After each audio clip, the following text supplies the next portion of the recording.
ధర్మపురి దేవాలయం ప్రధానంగా లక్ష్మీ నరసింహస్వామికి అంకితమై ఉన్న ఈ దేవాలయం ప్రాచీన కాలం నుండి గాఢమైన చారిత్రక మరియు ఆధ్యాత్మిక ప్రాముఖ్యత కలిగినది.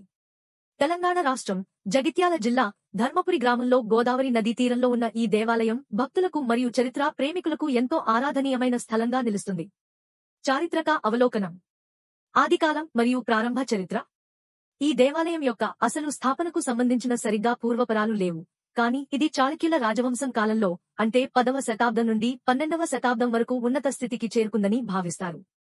ఈ ఆలయం విష్ణువు యొక్క ఉగ్ర అవతారం నరసింహస్వామి గౌరవార్థం నిర్మించబడింది. ఇది రక్షణ మరియు దివ్య జోక్యానికి ప్రతీకగా నిలుస్తుంది. ధర్మపురి వేద పాఠశాలల మరియు ఆధ్యాత్మిక సాధనాలకు కేంద్రంగా ప్రసిద్ధి చెందిన ప్రదేశంగా ప్రాచీన కాలంలో ఉండేది. ఆధ్యాత్మిక మరియు సాంస్కృతిక జీవనంలో పాత్ర. తన గొప్పతనపు శ్రేణిలో ధర్మపురి పండితుల మరియు పూజారుల కేంద్రంగా ఉండి ఈ ప్రాంతంలో వైష్ణవ ఆచారాల అభివృద్ధికి దోహదపడింది. ఈ దేవాలయంలో నిర్వహించే పూజా విధానాలు మరియు ఆచారాలు ప్రాచీన వేద సంప్రదాయాలు మరియు స్థానిక సాంస్కృతిక సంప్రదాయాల సమ్మిళితంగా ఉంటాయి. పోషకత్వం. ఈ దేవాలయానికి కాకతీయులు మరియు ఆ తరువాత కాలంలో ఉన్న ప్రాంతీయ రాజులు సమర్థన చేసి దీని నిర్మాణ విస్తరణ మరియు సంరక్షణకు సహకరించారు. ధర్మపురి దక్షిణ భారతదేశం అంతటా భక్తులను ఆకర్షించే ప్రముఖ పుణ్యక్షేత్రంగా పేరు గడించింది. పుష్కరాలు మరియు పవిత్ర భూగోళం. పుష్కరాల పండుగ 12 సంవత్సరాలకు ఒకసారి జరగడం ద్వారా ఈ ఆలయ చరిత్రలో ఒక ప్రముఖమైన కార్యక్రమంగా నిలిచింది. భక్తులు గోదావరి నదిలో పవిత్ర స్నానాలు చేసి ఆలయంలో పూజలు నిర్వహించడానికి పెద్ద సంఖ్యలో ఇక్కడకు వస్తారు. గోదావరి నది శుద్ధీకరణ మరియు దివ్య ఆశీర్వాదాలకు ప్రతీకగా నిలుస్తూ ఈ ఆలయానికి సాంస్కృతిక మరియు ఆధ్యాత్మిక ప్రాధాన్యతను అందిస్తోంది. నిర్మాణ శైలి. ఈ దేవాలయం ద్రావిడ శైలిలో నిర్మించబడింది. దీనిలో హిందూ పురాణాల నుండి కథలను ప్రతిబింబించే శిల్పాలు మరియు శిల్పకళ నిక్షిప్తంగా ఉన్నాయి. శతాబ్దాలుగా ఈ ఆలయం పునరుద్ధరణల ద్వారా దీని నిర్మాణ సమగ్రతను కాపాడుకుంటూ తన అసలైన ఆకర్షణను నిలుపుకుంటోంది.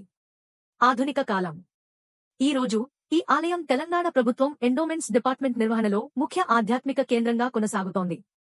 భక్తుల సంఖ్య పెరుగుతున్నందున పునరుద్ధరణలు మరియు వారికి అవసరమైన సౌకర్యాలు కల్పించబడ్డాయి.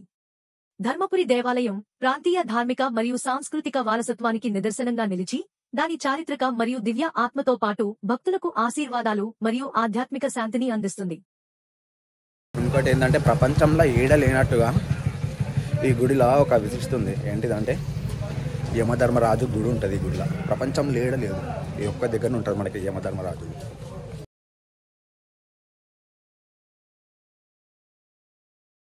ధర్మపురి దేవాలయంలో యమధర్మరాజు న్యాయమూర్తి మరియు మృత్యుదేవుడు ఉపస్థితి అన్యదా మరియు ముఖ్యమైనది. ఇది ధర్మం, న్యాయం మరియు లక్ష్మీ నరసింహస్వామి అందించే దివ్య రక్షణ మధ్య సంతులనాన్ని ప్రతిబింబిస్తుంది. యమధర్మరాజు ఈ ఆలయంలో భాగంగా ఉండటం హిందూ పురాణాలు మరియు ప్రాంతీయ సాంస్కృతిక సంప్రదాయాలతో బాగా సంబంధం కలిగి ఉంది. యమధర్మరాజు ధర్మపురి దేవాలయంలో ఉండటానికి కారణాలు. ధర్మం యొక్క చిహ్నం. యమధర్మరాజు న్యాయం యొక్క పరమాధికారి మరియు మానవ కర్మలకు న్యాయ నిర్ణేత. ఆయన ఆవిర్భావం భక్తులకు ధర్మానికి అనుగుణంగా జీవించాల్సిన అవసరాన్ని గుర్తుచేస్తుంది. ఇది లక్ష్మీ నరసింహస్వామి బోధనలతో అనుసరించబడుతుంది. నరసింహస్వామితో సంబంధం. లక్ష్మీ నరసింహస్వామి విష్ణువుల అవతారంగా భక్తులను అధర్మం, అన్యాయం వల్ల కలిగే ఫలితాల నుండి రక్షిస్తారని విశ్వసిస్తారు. యమధర్మరాజు కర్మలకు తగ్గ ఫలితాలను నిర్ణయించే దేవతగా ఈ దివ్య పాత్రను పూర్తి చేస్తారు. వీరిద్దరూ జీవితం మరియు మరణం 2 దశల్లోనూ న్యాయానికి ప్రతినిధులుగా కనిపిస్తారు.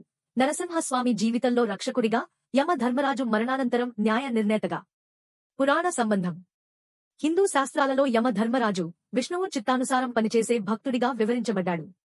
దేవతల మధ్య ఆధ్యాత్మిక సమన్వయాన్ని నిలుపుకోవడంలో ఆయన పాత్రను ఆలయాలు ప్రదర్శిస్తాయి. కొన్ని సంప్రదాయాల్లో యమధర్మరాజును పూజించడం ద్వారా భక్తులు మరణ భయం నుంచి బయటపడతారని, కార్మిక చక్రం నుండి విముక్తిని పొందుతారని నమ్ముతారు. ఇది విష్ణువు రక్షకునిగా ఉన్న పాత్రతో బలంగా సంబంధం కలిగి ఉంటుంది. శుద్ధి మరియు న్యాయం. ధర్మపురి ఆధ్యాత్మిక అభ్యాసం మరియు పాప విముక్తికి కేంద్రంగా ఉంటూ భక్తులకు తమ నైతిక బాధ్యతలను మరియు తమ చర్యల ఫలితాలను గుర్తుచేస్తుంది. ఇది భక్తులను ధార్మిక జీవితాన్ని గడపడానికి ప్రేరేపిస్తుంది. ప్రాంతీయ విశ్వాసాలు మరియు ఆచారాలు. దక్షిణ భారతదేశంలో ముఖ్యంగా తెలంగాణ మరియు ఆంధ్రప్రదేశ్ రాష్ట్రాల్లో ఆలయాలలో యమధర్మరాజును భాగస్వామిగా కలిగించడం సంప్రదాయం. ఇది న్యాయం కోసం, ఆయన ఆశీర్వాదాలను పొందేందుకు మరియు మరణానంతర శాంతి కోసం ఉపయోగపడుతుంది. భక్తులు పితృదోషం, పూర్వజుల కర్మల సమస్యలు నుండి విముక్తి పొందడానికి లేదా తమకు లేదా ఇతరులకు న్యాయం కోరడానికి యమధర్మరాజును ప్రార్థిస్తారు. పూజలు మరియు ఆచారాలు. యమ ధర్మరాజుకు ప్రత్యేక పూజలు మరియు నైవేద్యాలు అమావాస్య మరియు పితృపక్షం, పురుషుల సంస్మరణ పక్షం వంటి శుభదినాలలో నిర్వహిస్తారు. భక్తులు యమ ధర్మరాజును లక్ష్మీ నరసింహస్వామితో కలిపి పూజించడం ద్వారా ఈ జీవితంలో రక్షణ మరియు మరణానంతరం మోక్షం లభిస్తాయని నమ్ముతారు. లక్ష్మీ నరసింహస్వామి మరియు యమ ధర్మరాజు ధర్మపురి ఆలయంలో సహజీవనం, దివ్యకృప మరియు న్యాయమూర్తి సమతుల్యతను సార్థకంగా ప్రదర్శించి దీనిని ప్రత్యేక ఆధ్యాత్మిక ప్రదేశంగా నిలుపుతుంది.